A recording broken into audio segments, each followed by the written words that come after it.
As we kick off Memorial Day weekend, inflation certainly taking a bite out of a lot of people's plans. Yeah, but economists say that the higher prices we're seeing right now could just be the tip of the iceberg. NBC4's Alan Henry joining us now live from the newsroom. Alan, what are those economists warning about? Well, Brad, Jen, if you're hitting the road this weekend, you'll be seeing those higher gas prices. And even if you're staying home and grilling out, those burgers and hot dogs are also going to cost you more. But economists say how you pay for that extra cost could mean the difference between temporary pain or a recession.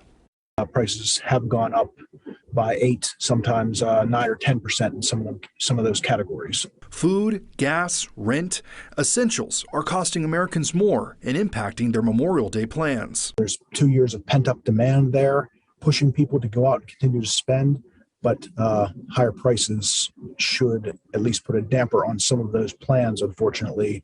A News Nation poll found 43% of Americans are changing their summer plans because of inflation.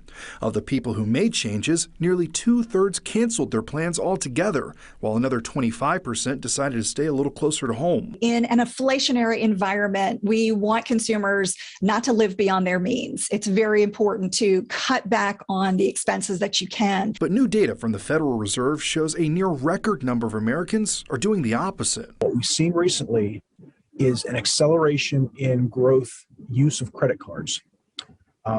The April number for this nationally saw the third highest month-over-month growth rate since 1980. It's unclear whether inflation is responsible for the increase in credit card use. But with current economic conditions, economists say it's easy to see the downward spiral it could cause. Nearly 70% of the U.S. economy is workers bringing home a paycheck and spending that paycheck.